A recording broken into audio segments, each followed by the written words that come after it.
Hello, dear students. In the earlier episode of this chapter, we have looked into the meaning, definition and advent of biotechnology. We have also discussed genetic engineering, which includes creation of recombinant DNA, use of gene cloning and gene transfer, and maintenance of sterile ambience as the two core techniques of biotechnology. We also inferred to the basic steps of genetically modifying an organism. In the present episode of this chapter, we will discuss the various tools of recombinant DNA technology. Dear students, as we have discussed that genetic engineering or recombinant DNA technology can be accomplished only if we have the key tools, which are restriction enzymes, polymerase enzymes, ligases, vectors and the host organism. Let us try to understand them. The first tool is restriction enzymes. In the year 1963, the two enzymes responsible for restricting the growth of bacteriophage in Escherichia coli were isolated. One of these added methyl group to DNA and is known as restriction endonucleases, HIND2, while the other cut DNA and is known as restriction endonuclease. The restriction endonuclease HIND2's functioning depended on a specific DNA nucleotide sequence, which was isolated and characterized 5 years later. It was found that HIND2 always cut DNA molecules at a particular point by recognizing a specific sequence of 6 base pairs. This specific base sequence is known as the recognition sequence for HIND2. Besides HIND2, today we know more than 900 restriction enzymes that have been isolated from over 230 strains of bacteria, each of which recognize different recognition sequences.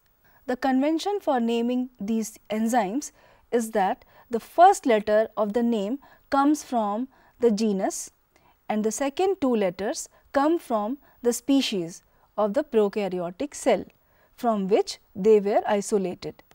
For example, in EcoR1, Eco comes from Escherichia coli RY13. The letter R is derived from the name of the strain. Roman numbers following the names, which is 1 in this case, indicate the order in which the enzymes were isolated from the strain of bacteria. Restriction enzymes belong to a large class of enzymes called nucleases. These are of two kinds. The first is exonucleases and the second one is endonucleases. Exonucleases remove nucleotides from the end of the DNA, whereas endonucleases make cuts at specific positions within the DNA. Each restriction endonuclease functions by inspecting the length of a DNA sequence. Once it finds its specific recognition sequence, it will bind to the DNA and cut each of the two strands of the double helix at specific points in their sugar phosphate backbones.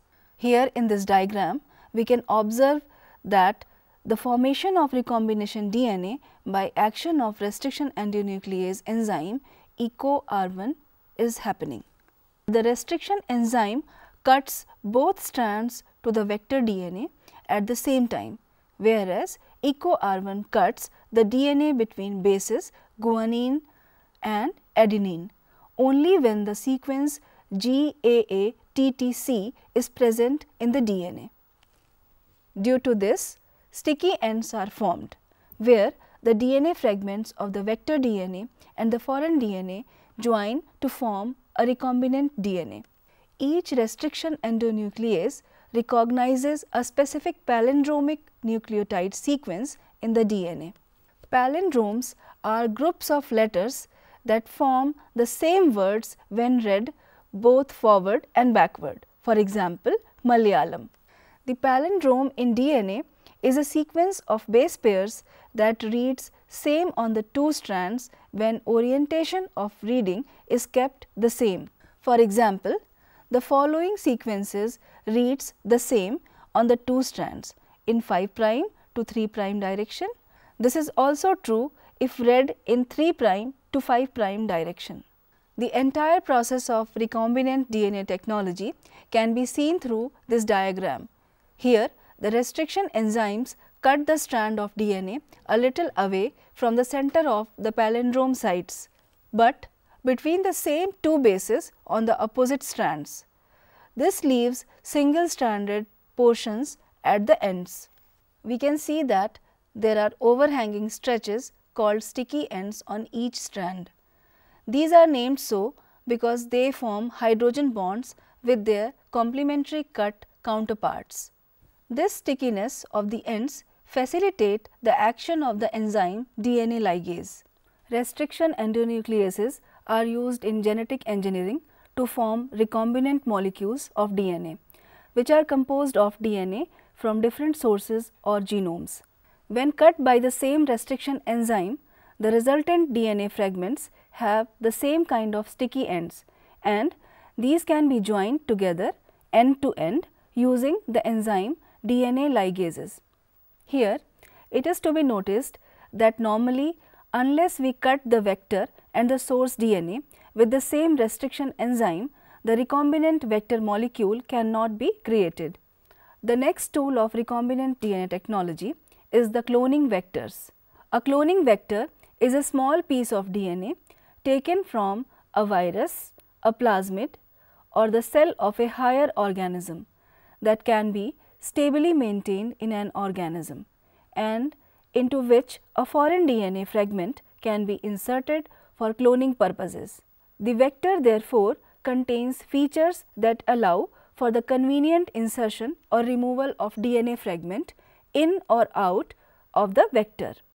Here in this diagram, we can observe the E. coli cloning vector PBR 322. Dear students, now we should see the next required tool of recombinant DNA technology. It is the competent host, which is required for transformation with recombinant DNA. As we know that DNA is a hydrophilic molecule, it cannot pass through cell membranes.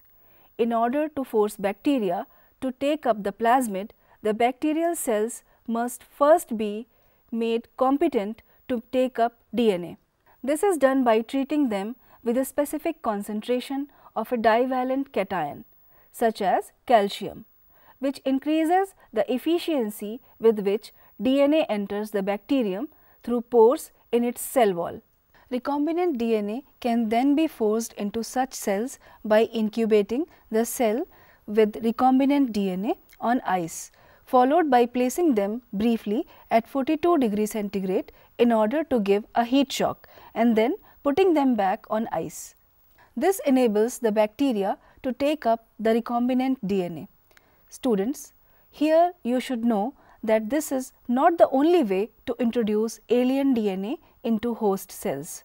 Microinjection is a method in which recombinant DNA is directly injected into the nucleus of an animal cell, whereas in other methods, which is known as biolistics or gene gun and is suitable for plants, cells are bombarded with high velocity microparticles of gold or tungsten coated with DNA. With this, the episode on tools for constructing recombinant DNA comes to its end. In the next episode, we will discuss the processes facilitating recombinant DNA technology. Thank you.